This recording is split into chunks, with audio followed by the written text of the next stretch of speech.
Pemirsa, kita masih dalam diskusi mencari Capres-Cawapres 2019. Siapa kuda hitam? Yunarto Wijaya, sekarang panggung Anda. Ya, saya mungkin tidak mau masuk ke hitung-hitungan koalisi, prediksi koalisi yang saya pikir sudah bisa dibaca dan lewat beberapa hasil survei dan apa yang dijelaskan oleh Hanta tadi ya. Dan saya juga tidak mau masuk ke komentar Fadlizon karena saya pengamat politik bukan pengamat Fadlizon. Menghindari perdebatan di antara kita lebih baik nanti diteruskan di Twitter, Bang Fadli. Saya mau masuk ke bagaimana pemaknaan terhadap apa yang menjadi judul hari ini, siapa kuda hitam. Pertama dari perspektif sejarah ketika seorang presiden terpilih di Indonesia. Sebetulnya ada hal yang menarik, hampir setiap presiden yang terpilih, hampir saya tidak katakan semua, itu selalu memiliki efek kejut. Sehingga kalau kemudian diartikan kuda hitam ini adalah siapa yang tidak terduga, itu kemudian sejarah membuktikan kuda hitam ini hampir selalu ada dalam sejarah kita. Siapa yang menyangka seorang Soeharto pada masa itu ketika kita bicara struktur pertarungan kekuasaan yang ada di partai-partai yang ada dalam TNI kemudian menjadi urutan pertama untuk bisa menjadi penguasa. Saya pikir saat itu tidak ada yang menduga seorang Soeharto. Siapa yang menduga seorang Megawati kalah oleh Gus Dur dalam pemilihan oleh MPR ketika saat itu PDIP menjadi partai pemenang pertama dan Gus Dur namanya tidak pernah disebut untuk menjadi calon presiden pada saat awal-awal reformasi bergulir.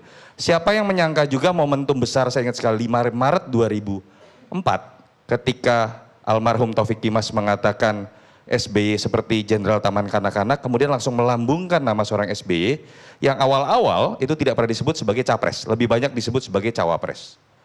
Siapa yang menyangka juga ketika sampai tahun 2012, sebetulnya semua lembaga survei memperlihatkan hampir tidak mungkin ada sosok yang bisa mengalahkan Prabowo. Selalu Prabowo itu bertengger di peringkat 1 hampir semua lembaga survei, lalu kemudian tiba-tiba ada peristiwa mengejutkan, Pilkada DKI, seorang wali kota Solo maju dan tidak disangka kemudian menang dan seketika dalam waktu beberapa bulan setelah dia dilantik namanya melejit di dalam survei dan itu langsung menyalip Prabowo dan kemudian menjadi seorang presiden. Jadi sebetulnya dalam perspektif sejarah kejutan-kejutan itu sangat mungkin terjadi. Nah tetapi yang menarik adalah bagaimana kejutan-kejutan itu terjadi, apakah itu hasil dari sebuah mekanisme demokratis yang sudah dimiliki oleh bangsa dan negara ini sehingga kemudian memunculkan memang orang-orang terbaik yang kadang-kala mengagetkan. Di Amerika Serikat munculnya misalnya Warren Harding, itu nama yang mencetuskan pertama kali muncul istilah kotel efek. Kalau dari tadi kita sebutkan kotel efek yang kemudian mengagetkan karena tidak punya pengalaman tapi karena wajah ganteng badan tinggi besarnya menang di konvensi Republikan tahun 1920 dan kemudian menjadi seorang presiden di Amerika Serikat. Tapi yang lalu Obama mengagetkan orang ketika pertama kali menjadi presiden kulit hitam misalnya. Dan John F. Kennedy mengagetkan presiden Katolik pertama di Amerika Serikat misalnya. Tetapi yang membedakan adalah bagaimana di Amerika Serikat orang-orang yang mengagetkan tersebut bisa muncul karena mekanisme yang tadi Bang Effendi Ghazali sebutkan. Bahwa demokrasi tidak hanya dimaknai one man one vote. Ketika kemudian orang bisa masuk ke bilik suara, semua punya hak. Tetapi demokrasi dimulai di partai sebagai pilar politik pertama. Bahwa siapapun memiliki hak, memiliki peluang untuk membuat kejutan, istilah kuda hitam tadi, untuk kemudian dipilih sebagai yang terbaik di antara yang terbaik. Itu menurut saya, dan kita tidak melihat itu terjadi dari kejutan-kejutan yang terjadi di Indonesia. Yang menyebabkan kejutan-kejutan itu terjadi lebih karena bagaimana konstelasi elit, bagaimana kecelakaan politik, siapa yang menyangka B.J. Habibie yang dipersiapkan sebagai teknokrat menjadi seorang wapres dan presiden misalnya. Orang tidak menyangka. Jadi hal-hal ini yang menurut saya harus jadi renungan. Kita terus-menerus berbicara hanya langsung nama kita survei, kita hitung kemudian. Dan yang saya sayangkan adalah pemaknaan yang tadi diberikan oleh Bang Effendi Ghazali betul tidak harus melalui konvensi. Karena ada mekanisme banyak sekali yang dilakukan. Ada kaukus kalau di Amerika Serikat, pemilihan pendahuluan dan segala macam, termasuk konvensi. Tapi yang harus ditangkap oleh para partai adalah jangan berbicara juga sekedar mengenai presidensial threshold. Dan merasa yang mendukung presidensial threshold 0% lebih demokratis. Tidak. Anda hanya membuat sebuah mekanisme ketika pesta pora para ketua umum ini terbuka lebih lebar buat siapapun. Tetapi tidak menyediakan pemilu sebagai pesta pora buat kader-kader terbaik di semua partai untuk memiliki peluang menjadi pemimpin di negeri ini. Kalau ada partai yang mengatakan, loh sudah ada mekanisme ketika orang menjadi ketua umum berarti itu kader terbaik. Hei, Anda terpilih menjadi ketua umum sebagai organisatoris terbaik, bukan menjadi calon presiden terbaik. Ini berbeda mekanismenya. Itu yang dilakukan di Amerika Serikat. Itu poin kedua. Menyambung bagaimana kemudian kita memaknai sedikit apa yang terjadi pada pemilu 2019 yang membedakan dengan pemilu-pemilu yang lain. Masih menyambung dengan bagaimana mekanisme demokrasi yang masih setengah matang tadi. Kita sekarang masih terjebak dalam situasi menurut saya yang saya sebut dengan demokrasi kultus. Kita berbicara Jokowi asal bukan Jokowi. Kita berbicara Prabowo asal bukan Prabowo. Kita berbicara lebih baik memilih yang sederhana atau orangnya tegas. Kita berbicara lebih baik militer atau non-militer. Kita terjebak pada atribut-atribut itu. Dan sekarang itu adalah puncak dari demokrasi kultus. Karena pertama kali Bang Karni, kita akan mengikuti pemilu presiden yang berbarengan dengan pemilu legislatif.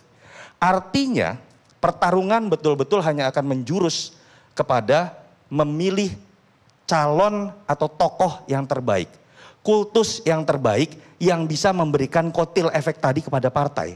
Resikonya kita akan jarang sekali melihat pertarungan nilai, pertarungan ideologi, pertarungan program, semua akan berbicara siapa jagoan yang lebih hebat. Itu poin pertama yang saya pikir harus jadi catatan. Yang kedua, ketika saya tidak punya capres yang hebat, karena nama yang muncul masih levelnya Jokowi dan Prabowo ulangan 2014, saya masuk ke level 2. Untuk mendapatkan kotil efek, untuk mengikuti alur demokrasi kultus ini, saya berebut cawapres. Itu yang terjadi. Dan akhirnya yang kita lihat adalah lagi-lagi itu, berlomba memperbanyak billboard, memperbanyak baliho, memperbanyak iklan, yang hanya memperlihatkan wajah, mungkin sebatas tagline, tapi kita tidak tahu orang ini mau ngapain buat negeri ini. Karena kotil efek tadi. Itu poin kedua yang menurut saya jadi catatan juga. Yang ketiga, ini satu-satunya yang menurut saya akan menjadi hal yang paling positif dari pemilu 2019. Ini adalah pemilu yang diikuti kembali oleh incumbent. Tadi saya sudah sebutkan pada saat bertanya pada Pak Gatot. Maknanya adalah bagaimana kita menguliti incumbent, berhasil bekerja dengan baik atau tidak. Kalau berhasil, kita pilih kembali. Kalau tidak berhasil, kita buang. Kalau itu yang terjadi, kita masuk ke dalam kedewasaan berpolitik. Bung Kari, kita kuliti kebijakan infrastruktur, kita kuliti kebijakan hutang, kita kuliti bagaimana kemudian karakter kepemimpinan. Kalau itu yang terjadi, pertarungan asal bukan Jokowi itu tetap memiliki makna positif. Kalau itu yang terjadi, ini pendekatan rasional. Yang terakhir, dan ini tetap akan menjadi pertanyaan besar, bukan tidak mungkin tapi pergeseran dari kampanye yang rasional yang berdebat mengenai kebijakan Jokowi ini, itu bisa beralih ke variabel terakhir yang harus jadi catatan kita juga. Suka atau tidak, pasca 2014 ketika muncul obor rakyat, muncul isu calon presiden dekat dengan komunis, calon presiden anti agama tertentu, calon presiden berasal dari etnis tertentu, yang kemudian menggeser perdebatan kebijakan tadi menjadi perdebatan yang menurut saya agak sulit ketemu ujungnya dan memecah belah masyarakat. 2017 kemudian terjadi di Pilkada DKI dengan skala yang lebih keras. Saya tidak tahu suka atau tidak itu telah menjadi sebuah variabel baru dalam pertarungan politik selama 4 tahun terakhir. Yang saya takutkan adalah kalau variabel ketiga tadi, pertarungan menguliti kebijakan dari incumbent bergeser kepada menguliti kandidat-kandidat dari hal-hal yang malah berpotensi memecah belah bangsa. Karena kalau itu yang terjadi, siapapun yang terpilih, mau itu Jokowi atau Prabowo, berarti berasal dari sebuah pemilu yang peradaban politiknya malah mundur ke belakang. Dari saya itu, makasih Bang Ardi. Bagus. Sekarang Edri Satrio.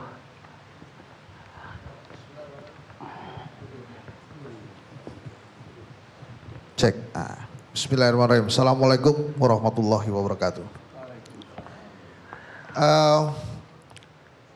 Saya akan mulai ini Bang Karni dengan kepuasan publik Pak Jokowi sebelum kita masuk ke kuda hitam. Rata-rata 60 sampai 70% kepuasan publik Pak Jokowi saat ini. Tapi pada saat kemudian dekat-dekat sini muncul fenomena kota kosong, ternyata Pak Jokowi tidak sekuat itu juga walaupun kepuasannya tinggi. 35,1% top of mind, jadi artinya ada 64,9% rakyat Indonesia yang top of mindnya bila saat ini pemilu itu tidak akan pilih Jokowi. Jadi diisi kepalanya bukan Pak Jokowi.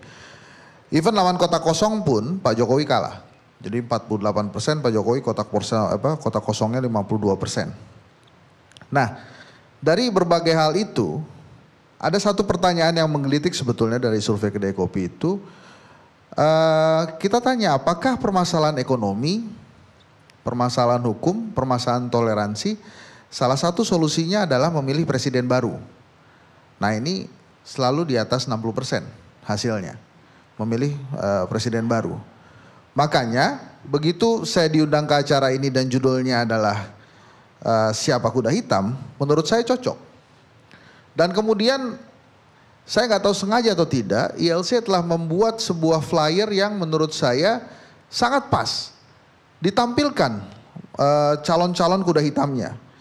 Diawali dengan Pak Jokowi dan Prabowo, Pak Prabowo paling atas. Kemudian yang di bawah adalah pemilik kendaraan. Ada Caimin, ada Julhas, ada Erlangga, ada Romi. Sementara yang di tengah ini mungkin ada calon-calon kuda hitam yang menurut berbagai hasil survei juga ada.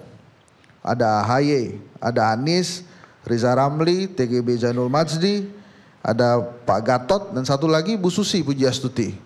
Yang 2 hari ini media kita dipenuhi oleh deklarasi relawan Susi. Pegasus tadi siang tuh saya baca. Ini seru juga, makanya tadi saya tanya sama Bang Refli, kalau Susi dipaksakan maju, masalah administrasi pendidikannya ini gimana? Nah, tapi itu nanti kita bahas yang lain. Kenapa saya ingin katakan begitu? Karena Kedai Kopi ada surveinya juga Bang Karni. Kita tanya juga, kira-kira calon alternatif ini siapa? Nama-nama yang ada di gambar flyer tadi itu muncul semua. Gatot Nurmantio memang nomor 1. Ini bukan karena Pak Gatot ada di sini, cuma saya yakin memang dari semua hasil survei, mungkin hasil surveinya Mas Hanta juga gitu. Setelah Jokowi, Prabowo pasti Gatot gitu kan. Makanya hari ini saya senang juga bisa nanya langsung gitu. Terus kemudian ada nama Riza Ramli. Kenapa Riza Ramli muncul? Karena dia satu-satunya calon presiden yang berani deklarasi. Yang lain kan enggak. Dari tadi aja kita tungguin nih, ada nggak nih dari partai-partai politik yang diundang di sini sebut nama. Pak Fadlizon aja, hidup Prabowo, sekali lagi demi Prabowo, besok juga tetap Prabowo. Ya emang dia harus begitu. Kalau dia tidak sebut nama Prabowo, susah mungkin hidupnya. Nah kemudian Susi Pujiastuti ini juga menarik karena namanya muncul. Tuan Guru Bajang juga menarik. Tapi ada satu nama yang di hasil survei Kedai Kopi itu gini. Apa kriteria calon wakil presiden yang Anda inginkan? Itu anti korupsi. Apa latar belakang wakil presiden yang Anda inginkan? Aktivis anti korupsi. Nah beberapa aktivis itu kan nggak banyak, namanya ada Abraham Samad, dan Abraham Samad ini lucu juga, sekarang diundang aja ke berbagai universitas. Malah jangan-jangan kalau kita melihat 2014 lalu kan nyaris itu jadi tuh, Jokowi Abraham Samad. Tapi terus entah mengapa dunia mungkin tidak menginginkan, akhirnya Pak JK masuk. Nah tapi intinya adalah, menariknya kalau saya sih tidak akan menampikkan apakah akan muncul kuda hitam atau tidak. Karena saya yakin sampai detik ini Pak Jokowi pun belum aman.